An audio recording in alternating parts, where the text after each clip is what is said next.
Hey guys, this is Flix and Joysticks. दोस्तों, मैं आज से आपके लिए लेकर आया हूँ एक घोस्ट मूवी जो कि मैंने आपको पहले वीडियो में बताया था। यदि आप एनाबेल और कंजूरिंग पार्ट को ख़त्म करना चाहते हैं तो आपको एक ऑर्डर में देखना पड़ेगा, जो कि हम पहले कंजूरिंग को देखना चाहिए था और उसके बाद एनाबेल को। तो कोई बात नहीं, मैंने एनाबेल की वीडियो अपलोड कर दी है। दोनों में इतना ज़्यादा डिफरेंस नहीं है। तो बिना टाइम के बाद स्टार्टेड आने की शुरुआत पर हम दिखाया जाता है ईड वारेन और लोरेन वारेन को, जो कि भूत भगाने के काम करते हैं, मतलब कि पैरानॉर्मल एक्टिविटीज को भगाने के काम। वो अपना स्पीच देते हैं एक यूनिवर्सिटी पर। नेक्स्ट कहानी हमें दिखाया जाता है कैरोलिन और रोजर की, जो कि उनके 5 बच्चे हैं और वो एक अभी अभी नए घर पर शिफ्ट हुए हैं। उनके जो 5 बच्चे हैं उनके नाम है अम्रीडा, नैन्सी, क्रिस्टाइन, सिंडी और अप्रैल।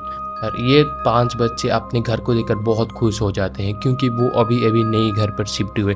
लेकिन ये घर आगे जाकर कितना खतरा बनेगा ये बात उन्हें पता नहीं था। पहले वो जब घर पर एंट्री करते हैं, सब लोग तो एंट्री करते हैं, लेकिन उनके साथ उनका डॉग भी आया था, जो कि वो घर पर नहीं एंट्री कर रहा था। मतलब कि बात में है ना, एनिमल जो है वो सब कुछ देख सकते हैं इंसान से कंपेयर करें तो। मतलब कि उस डॉग को पहले से ही पता था ये घर शापित है, तो इसीलिए वो डॉग वहां पर नहीं एंट्री कर रहा था। कहानी के चलते चलते हमें दिखाया जाता है अप्रैल को, जो कि उनके घर के पास एक जो छोटा सा लेक है उसके पास उसे एक बहुत पुरानी सी टॉय मिलती है। लेकिन ये टॉय भी कोई साधारण सी टॉय नहीं है, ये बात उसे पता नहीं था। वो उसी टॉय के साथ खेल रहा था। और यहाँ पर दिखाया जाता है कि रोजर की जो 4 बेटी है वो अपने घर पर ब्लाइंड क्लब खेल रहे थे, लेकिन वो खेलते खेलते एक ऐसी जगह छुप जाता है जो आगे जाकर बहुत बड़ी कहानी की खुलासा करने वाली है। अब वो खेलते खेलते वहाँ के एक जो बेसमेंट होती है उसकी एक लकड़ी टूट जाती है, और ये देखकर रोजर भी बहुत ज़्यादा चौंक जाता है। लेकिन उसे ये पता नहीं था उनके घर पर एक बेसमेंट भी है। रोजर उसी बेसमेंट पर एक लाइट लेकर जाता है। वो देखता है कि वहाँ पर बहुत ज़्यादा गंदा है। वो ये देखकर चले आता है कि वो उसे कल सुबह ही साफ करेगा। अब यहाँ पर रात हो चुकी थी। रोजर और जो कैरोलिन है वो अपने कुत्ते को देख रहे थे, जो कि घर के अंदर आना नहीं चाहती थी, बहुत ही ज़्यादा बाहर भौंक रही थी। मतलब कि उस कुत्ते का एक्टिविटी एकदम नॉर्मल नहीं था, लेकिन वो इस बात को नज़रअंदाज कर लेते हैं। नेक्स्ट अब सुबह होता है, कैरोलिन को दिखाया जाता है जो कि सुबह उठ चुकी है और वो अपने हस्बैंड रोजर को ढूंढ रही है, जो कि रोजर बेसमेंट पे है। जब कैरोलिन उठ चुका था वो देखता है कि वही घर के मतलब सारे घड़ियां 3:07 पर बंद हो चुका है और उसके बॉडी में कोई अलग से निशान है, मतलब कि काला का निशान। ये कोई दर्दनाक निशान जैसा लग रहा था, लेकिन वो इससे भी नज़रअंदाज करती है। कुछ समय के बाद हम देखा जाता है एड वारेन के घर पर, जहाँ पर वो बहुत सारे घोस्ट के चीज़ रखे हुए थे, और यहाँ पर वो एनाबेल डॉल भी था। और यहाँ पर एक जो प्रेस रिपोर्टर वो उनके साथ आता है बात करने के लिए, मतलब कुछ आर्टिकल्स लिखने के लिए। और वो उसे यहाँ पर बताता है कि तुम यहाँ पर आए हो, लेकिन एक भी चीज़ को छूने की कोशिश मत करना, क्योंकि यहाँ पर जो भी चीज़ रखा हुआ है वो सारे सब श्रापित है। और इसीलिए हफ्ते पर एक प्रीस्ट आके यहाँ पर पूजा करके जाते हैं। नेक्स्ट हमें दिखाया जाता है नैन्सी और क्रिस्टाइन के रूम पर, जहाँ पर वो दोनों सो रहे थे, लेकिन क्रिस्टाइन के पैर कोई खींच रहा था। वो नैन्सी को बोलता है कि तुम मेरे पैर खींचना बंद करो, लेकिन वो उसका पैर नहीं खींच रहे थे। नींद में आकर वो ये भी बात को वो नज़रअंदाज करता है। और नेक्स्ट फिर से हमें दिखाया जाता है एंड्रिया और सिंडी के रूम पर, जहाँ पर सिंडी नींद में चलकर अपने जो अलमारी होता है वहाँ पर अपने सिर पटका रहता है। और एंड्रिया आगे नीचे आता है और रोजर से बात करता है। वो बोलता है कि सिंडी मेरे रूम पर आके नींद में चल रहे की एक्टिविटी कर रहा है, और वो वहाँ पर जाता है और सिंडी को सुला देता है। अगली सुबह पर दिखाया जाता है कैरोलिन के सारे बॉडी पर वही जो काले का निशान है वो एकदम विच्छेद हो चुका है, मतलब कि उसके बॉडी में वही जो निशान है वो बढ़ती जा रही है। और यहाँ पर सारे सब बच्चे अपने स्कूल के लिए तैयार हो चुके थे, जबकि अप्रैल बहुत ही छोटा बच्चा था, वो अपने घर पर खेलता है।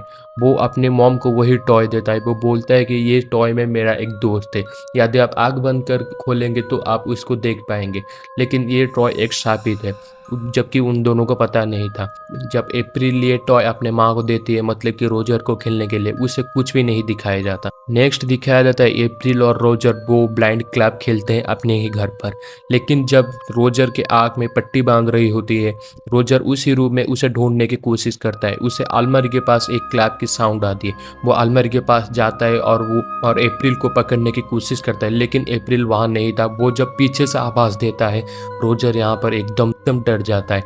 मतलब उसे साउंड आ रहा था अलमारी से, लेकिन यहाँ पर पीछे उसकी बेटी अप्रैल है। नेक्स्ट जब रात होता है वहाँ पर दिखा जाता है क्रिस्टिन और एंड्रिया के रूम पर, जहाँ पर क्रिस्टिन के पैर फिर से कोई खींच रहा था और इस बार वो उठकर एंड्रिया को बोलता है कि मेरे पैर खींचना बंद करो, और उसे दरवाजे के पीछे से कोई आवाज आ रहा था और ये बात वो एंड्रिया को बोलता है और एंड्रिया वहाँ से उठकर वहाँ जाता है और देखता है कि वहाँ पर कुछ नहीं है। लेकिन जब वो दरवाजे के पास खड़ा था वो दरवाजा अपने आप बहुत जोर से बंद हो गया और यहाँ पर जो एंड्रिया है वो बहुत जोर से चिल्लाता है और यहाँ पर उसके पेरेंट्स आ जाते हैं और ये बात देखकर उसके पेरेंट्स भी बहुत ज़्यादा घबरा जाते हैं। रात होते ही कहानी शिफ्ट होती है फिर से कैरोलिन के पास, जहाँ पर दिखाया जाता है वो रात में कुछ पिल्स लेने के लिए उठती है और वहाँ पर उससे अपने बच्चों की आवाज़ आती है। जब वो वहाँ पर जाता है फिर से दिखता है कि वहाँ के जो स्टेयर्स है वहाँ के सारे सब उनके जो फोटो लगा हुआ है वो अपने आप ही गिर जाती है और वो इसे देखने के लिए उसी साउंड को वो जब बेसमेंट में जाता है और जब बाहर निकलने की कोशिश करता है वहाँ के जो बेसमेंट के डोर है वो भी अपने आप बंद हो जाती है। मतलब कि यहाँ से उनके बैड टाइम शुरू हो चुका है। नेक्स्ट दिखाया जाता है हमें सिंडी, अप्रैल और एंड्रिया के रूम पर,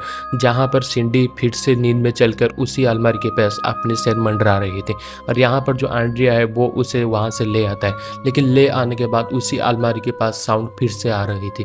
अब जब एंड्रिया उसी अलमारी के पास था यहाँ पर जो सिंडी होता है वो उसे देख रहा होता है, वो उसे एक अलग नज़र से देख रहा था, लेकिन मतलब कि वहाँ पर कुछ है। जब एंड्रिया उसी अलमारी के ऊपर देखने की कोशिश करता है वहाँ पर एक बहुत ही भयानक घोस्ट होता है और ये बात देखकर वहाँ के सारे बच्चे चिल्लाने लग जाते हैं और यहाँ पर रोजर जो होता है वो भी अपने घर आ चुका है और वो दौड़ कर यहाँ पर आता है और उन सारे लोगों को बचा लेता है। अब नेक्स्ट हमें दिखाया जाता है जो कैरोलिन है वो ईड और लोरेन वारेन के जो एक इंटरव्यू है, मतलब कि एक कॉलेज में होता है, वो वहाँ पर मौजूद है। वो अपने सारे प्रॉब्लम के बारे में उसने बताते हैं और वो लोग भी राजी हो जाते हैं उसके घर पर जाने के लिए। अब यहाँ पर ईड वारेन और लोरेन वारेन जो कैरोलिन और रोजर के घर पर आ जाते हैं। अब हमें दिखाया जाता है वो उनके घर पर सारे छानबीन करते हैं। यहाँ पर जो एड होता है वो अपने जो रिकॉर्डर होता है वो ऑन करता है, वो उनसे पूछता है कि ये चीज़ तुम्हें कब से होने लगी है, वो यहाँ पर सारे सब कुछ बताता है। अब यहाँ पर जो लॉरेन होता है वो आता है उसी लेक के पास, जहाँ पर हमें दिखाया जाता है अप्रैल अपने टॉय को लेकर खेलती है और यहाँ पर उसे कुछ अलग ही एक्टिविटी नज़र आता है। जब यहाँ पर एड आता है उसके पीछे से कोई लड़की फांसी देकर लटका हुआ था, इसी जो विजन है वो यहाँ पर लॉरेन को आता है और लॉरेन बोलता है कि यहाँ पर बहुत बुरी साया है और यहाँ पर लॉरेन उनके घर पर आता है। लॉरेन बोलता है कि मैं तुम्हारे घर पर जब एंट्री किया था मैं उसी आत्मा को तुम्हारे बच्चों के पीछे और तुम्हारे पीछे भी देख रहा था, मतलब वो तुम्हारे साथ से बहुत पहले से ही है। यदि तुम भी इस घर को छोड़ने के बारे में सोच रहे हो तब भी वो तुम्हारा पीछा नहीं छोड़ेगा। अब यहाँ पर ईड और लॉरेन घर आ चुके थे और उसी केस के बारे में इन्वेस्टिगेट करते हैं। यहाँ पर जो एड होता है वो जब उसी रिकॉर्डर को ऑन करता है वहाँ पर सिर्फ उसकी आवाज़ आ रही थी, मतलब जो कैरोलिन और रोजर की आवाज़ नहीं आ रही थी, वो एकदम वहाँ से एम्प्टी हो चुका था। लेकिन कुछ समय के बाद यहाँ पर जो लॉरेन होता है वो उसी केस के बारे में दिखा रही थी और यहाँ पर लॉरेन बोलता है कि इस घर को एक आदमी ने बनाया था और वो एक औरत से शादी की थी जो कि काला जादू टोना कर रहा था और वो इसीलिए वो अपने 7 साल के बच्चा को भी मार डाला और खुद को भी फांसी दे दिया। और इसके बाद यहाँ पर 2 लोगों की और मर्डर हो चुकी है, मतलब एक बच्चा की भी मर्डर हो चुका है जिसका नाम है रोरी। उस समय के बाद आप वहाँ के जो रिकॉर्डर है वो अपने आप ऑन हो जाता है और कुछ अलग ही साउंड आ रही थी और यहाँ पर देखकर एड और लॉरेन भी बहुत ज़्यादा डर जाते हैं। नेक्स्ट डे हम दिखाया जाता है एड और लॉरेन चर्च से परमिशन लेकर यहाँ पर आ चुके थे वहाँ से भूत भगाने के लिए और यहाँ पर बहुत सारा मजा करते हैं और खाना खाते हैं और यहाँ पर जो लॉरेन होते हैं वो भी उन लोगों की बहुत मदद करता है। जब वो देखते हैं कि लॉरेन जब बाहर कपड़े सुखाने के लिए बाहर आती है एक कपड़े एक औरत की तरह चिपक जाता है, मतलब कि जो औरत इसी घर पर अपने आप को फांसी दे रही थी उसका नाम था बैटसिवा और वो कपड़ा फिर से वहाँ से उड़कर जाकर कैरोलिन के बेडरूम पर चिपक जाती है और यहाँ पर जो लॉरेन है वो बहुत ज़्यादा डर जाती है और वो जाता है कैरोलिन के रूम पर।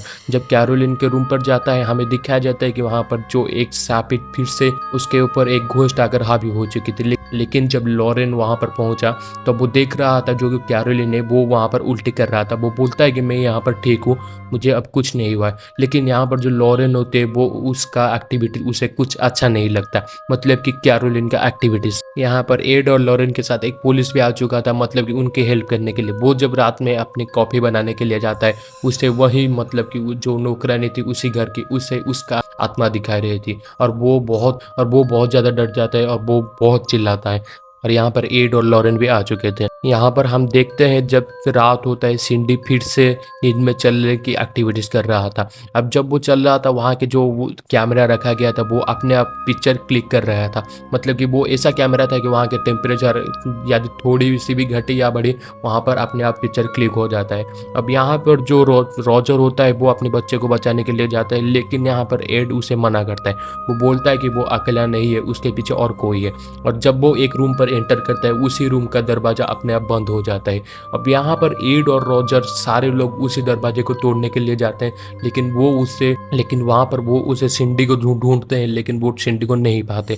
जबकि वहाँ पर जो एड होता है वो एक यूवी लाइट लाता है और उसके फुटस्टेप्स को एनालाइज करके वो देखता है कि उसी अलमारी पर वो बंद हो चुका है, जबकि उसी अलमारी में एक छोटा सा टनल होता था। वहाँ पर सिंडी को पाते हैं। अब ये सारे बात को इन्वेस्टिगेट करने के लिए लॉरेन उसी अलमारी के अंदर जाता है।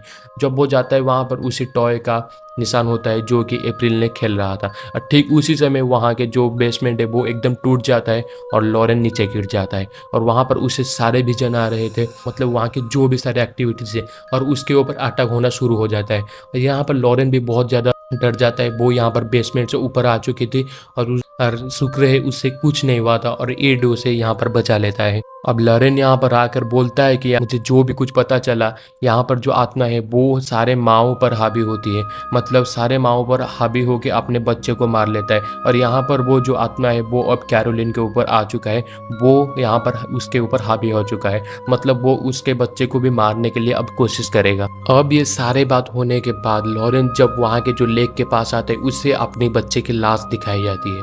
वो बहुत ज़्यादा डर जाता है और वो अपने घर पर कॉल करता है अपनी मॉम को, और वो बोलता है कि यहाँ पर तुम्हारी बच्ची सेफ है। अब ये सारे जो बात है, ये सारे होने के बाद वो यहाँ के जो लॉरेन फैमिली और रॉजर फैमिली है वो वहाँ पे उसी घर को छोड़कर कुछ ही दिनों के लिए बाहर आ चुके थे, उसी घर को शापित से मुक्त करने के लिए। लेकिन यहाँ पर हमें दिखाया जाता है कि वो वहाँ पर चर्च पर आते हैं, वहाँ के चर्च को और वहाँ के चर्च के फादर को सारे सब कुछ दिखाते हैं और यहाँ पर फादर भी मान जाते हैं। नेक्स्ट रात हमें दिखाया जाता है जब एड और लॉरेन की बच्ची जोडी सो रही थी, उसके पैर कोई खींच रहा था और वो ये डर कर अपने रूम से बाहर आ चुके थे अपने मम्मी पापा के आवाज़ लगाकर, लेकिन वहाँ पर उसे कोई नहीं मिलता और फिर से उसे एक कमरे में कोई बंद कर लेता है अपने आप ही। और वहाँ पर वो देखता है कि एक औरत उसी एनाबेल डॉल को लेकर खेल रही थी। जब वो उसके ऊपर अटैक करने की कोशिश कर रहा था, ठीक उसी समय एड वहाँ पर पहुँच जाता है और अपनी बच्ची को भी बचा लेता है। ठीक कुछ ही सेकंड के बाद यहाँ पर रॉजर की कॉल आते हैं एड के पास। वो बताता है कि उसका जो वाइफ है कैरोलिन, वो अपनी दोनों बच्चे को लेकर कहाँ पर चला गया। मतलब कि एकदम स्ट्रेंज की बात है, मतलब वो उसे मारने के लिए उसी अपने पुराने घर पर लेकर चला गया। अब यहाँ पर एड और लॉरेन वहाँ पर से अपनी गाड़ी लेकर निकलते हैं उसी घर की तरफ। वो देखते हैं कि वो अपने एक बच्ची को अपने साथ ले गया मारने के लिए, लेकिन वहाँ पर ठीक उसी समय एड और लॉरेन पहुँच जाते हैं और उन दोनों बच्चियों को बचा लेते हैं, लेकिन आत्मा उसके शरीर पर हावी हो चुकी थी। यहाँ पर तो क्रिस्टियन मिल जाती है, लेकिन अप्रैल को वो लोग नहीं ढूंढ पाते, जबकि उनका एक आदमी होता है वो अप्रैल को ढूंढने की कोशिश करता है।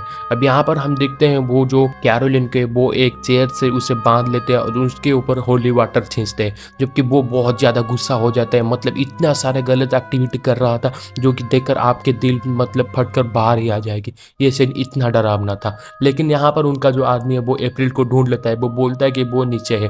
ठीक वहाँ पर उस जो कैरोलिन का जो आत्मा है वो वहाँ पर से निकल कर चला जाता है अप्रैल को मारने के लिए। और यहाँ पर जो होता है एक सीन एकदम भड़क जाती है, वो ठीक उसे मारने ही वाला था। यहाँ पर एड, लॉरेन और उसका जो हस्बैंड जो रॉजर है वो उससे यहाँ पर बचा लेते हैं। रॉजर उसका जो पहले मतलब ये फ्लैशबैक की कहानी याद दिलाती है और यहाँ पर एड और लॉरेन वहाँ के जो प्रार्थना होते हैं वो उसे गाते हैं और कुछ ही समय के बाद वहाँ के जो उसके आत्मा जो उसके अंदर थी वो वहाँ से निकल जाता है। तो यहीं पर ख़त्म होती है द कंजरिंग की कहानी, और इसके बाद और भी 2-4 पार्ट है, इससे देखने के बाद ही आप समझ पाएंगे। तो हमारे चैनल पर जुड़ी रहिए इस सारे मूवी की सीरीज़ देखने के लिए। Thank you.